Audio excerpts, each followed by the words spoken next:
This is the last home game of the season. You going to see any more home games in your career? Like you said, for this season, it's the last one. We'll see how we're doing in, a couple weeks after the season. Like, it's very hard to make a decision when you're in the middle of it. You're going through that daily grind, you know what I mean? So I'm going to, finish the year as strong as I can and, see how we feel in a couple weeks and, go from there. What will be the determining factors for you once you get past Yeah. this season? What will you be thinking about before you make your decision?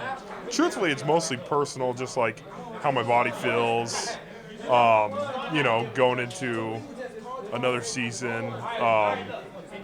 Like the game, like it's an amazing game. Like blessed to play it, but it's a stressful game. Like you put a lot on your body. Like how are you going to feel in 10 years or 15 years or 20 years? Um, and so we'll just go from there, talk with the family, and kind of see where we're at. Last week, Miles said that he needs to see a plan that shows that you guys are going to get to winning next season and there's not some kind of rebuild. Will that be part of your thinking as you have your exit interviews, like where this is going to go next year? Yeah, I want to. The goal now, like you're in year 11, year 12, like you want to try and win games. Like it's hard to go out there and go have 3 wins right now. Like that's been tough. Like it's tough on your body. Like you just don't feel as good on Monday when you're losing games. So it's part of the process, and you'd love to hear what the plan is, going forward, and kind of see where we're at, see how much winning you can do. I don't know specifically with Joe Thomas, but he was like in the start/middle of a rebuild when he was retiring, and I don't know if that played a factor or if he was just done anyway. But you see that sometimes with guys where it's like, what do they have, coming back and stuff like that. But that's all stuff I'm going to worry about in the off season. Right now, I got a game to play, and we gotta lock in because they have some good players up front. Can I ask you one more follow-up? Yeah, that's fine. And that is, Miles did mention that the quarterback and who's going to be the quarterback is going to be a key issue for him. Is that something that you're going to work very, very closely at and make sure that there's going to be a winning quarterback in here? Yeah, I mean, for me personally, like, I don't know what they think up there, but like, I'm going to be a Cleveland Brown, I think, for my career. So if I come back, like, whatever decision they make at quarterback is what decision they make. So I'm not as young as Miles, where you have some options other places. So for me, it's more going to be like how I feel personally, how my family feels, and all that stuff. We know Joe always wanted to do that, what you just said. Why not seek an exit to a Super Bowl contending team? I think it's hard to Cleveland gave me a chance, and I've been here for 11 years. And there's been some, losing and things like that, but we've had some moments where, we've won and we've had some runs here, and those memories are always great for me. But they've given me so much, and I love this organization and what they've done for me and my family. And at this point in my career, like, I just can't see myself putting on a different helmet. Like, it just doesn't make sense to me.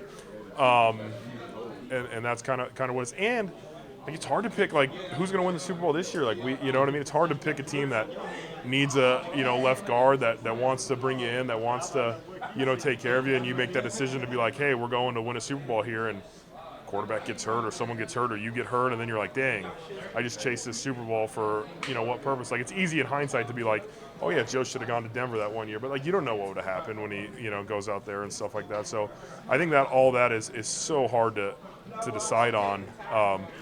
It's just, that would be out of the question for me.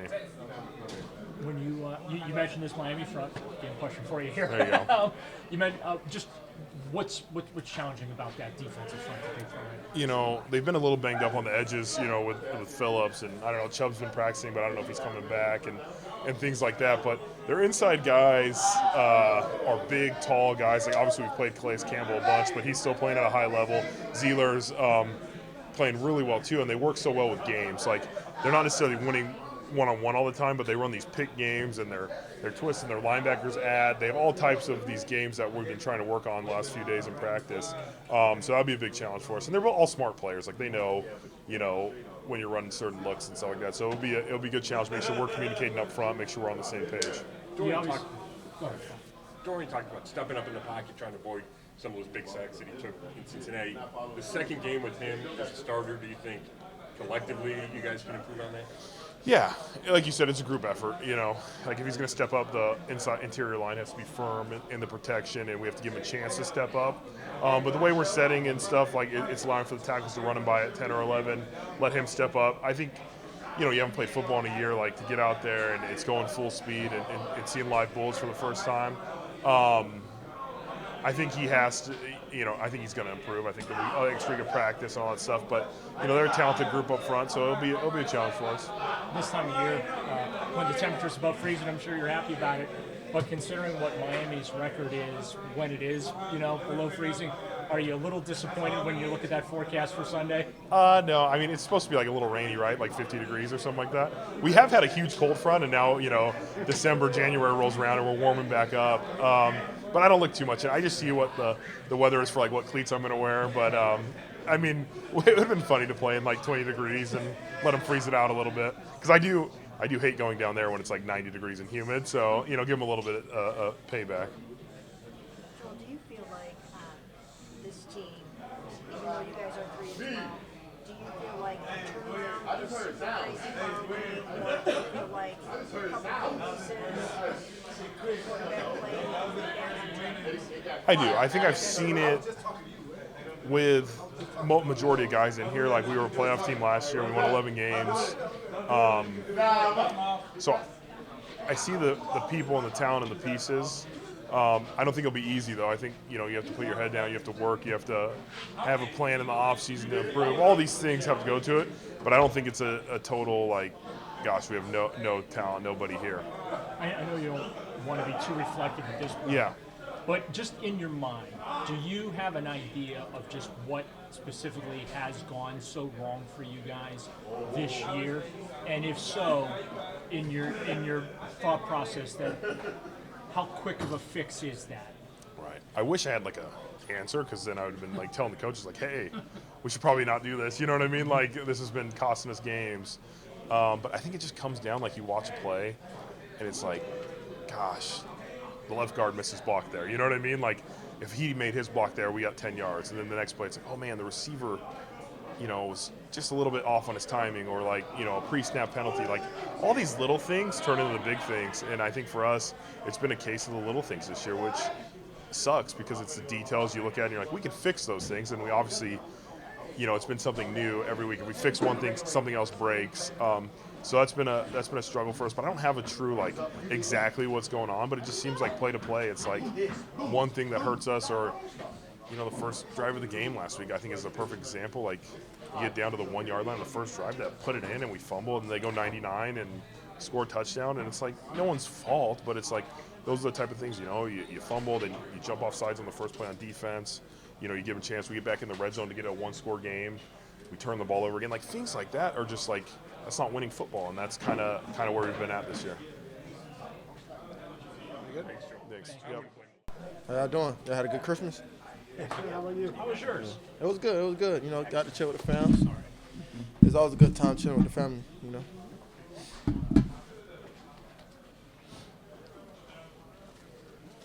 What are you thinking, Jalen Ramsey as a quarterback? He's one of the top corners in the league. He's been doing it for a long time. So it's gonna be a good challenge. Jerry, when you look back at that Bengals game, were there more opportunities than, like 3 targets and 2 catches? I know they were double teaming you, but when you went back and watched your film, did it look like there were more chances for you? There were some opportunities out there, but unfortunately we just couldn't execute at a high level, so gotta find another way to do that. I know after the game, I know we talked about just like this week, spending some time with DTR and working through some of the things and kind of getting on the same page and chemistry-wise and all that. Just how's that process gone, and how have you guys kind of worked to continue to make the most of those opportunities next week?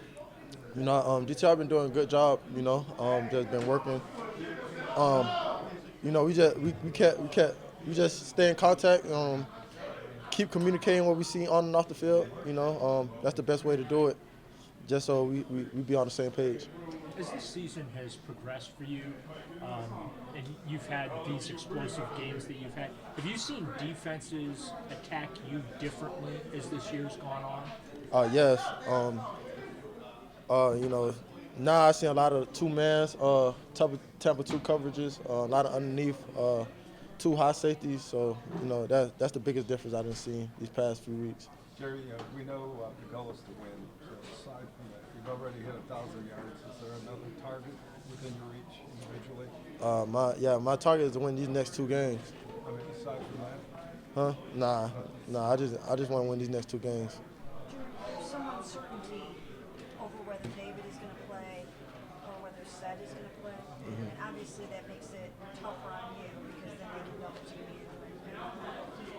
So if those guys can't play, what do you guys do to make sure that that you're not taking all that extra time? You know, David said, 2 great players, but we got a lot of great guys. If you want to double team me, you got Elijah getting open, you got our tight ends getting open, you got all the rest of the receivers getting open. So, they could try to double team me. Other guys gonna eat. So that's a good thing of having other great receivers around you. When you look at this, this Miami secondary, what do you see and what is most challenging for you as you prepare? I see a lot of zone, a lot of disguise coverages. So the biggest thing is for me is just read my triangle. Believe what I see out there. That's the biggest thing for real. Just making sure that I believe in what I see out there and don't let how they maneuver around on the field kind of mess up what I see. This is your last home game of the season. What have you felt from Browns fans, and what do you feel about playing in front of home fans and maybe finishing strong? I definitely felt since the first game, since the Cowboys game, I felt a lot of energy out there, a lot of passion. Unfortunately, we ain't come out with a lot the wins at home like the fans and we expected. But I definitely feel the energy. I definitely feel the support out there. Hopefully next year it'll be way better than before. Jerry, much like your 4 years in Denver, you had to play with a lot of quarterbacks. Yeah. And yet you've had your best individual seasons. So do you think you've turned the corner on your career being here? My bad. I'm Do you sorry. think you've turned the corner on your career with this season you've had? Oh yeah, for sure. The biggest thing is just staying consistent. That's where I'm at with everything right now. Just staying consistent, staying at just not a one-time thing. I could do this for the rest of my career, and that's what I'm gonna keep doing. With the DTR's ability to scramble like he does, he pretty plays with his feet. Do you have to go back to more of that scramble stuff that you were doing earlier in the season? Yeah, most definitely. Since DTR a great scrambling quarterback that know how to maneuver through the pocket, and we definitely got to stay on top of that just because the type of quarterback he is, and make sure we always available to him when it's time to make a play. And just the ball club is pretty hot with DTR. I know he's got a strong arm. Does the ball club Yeah, DTR do got a strong arm. We do come pretty hot, but of course it's catchable. So that's the only thing that matters, So yeah. Yep. Thank you.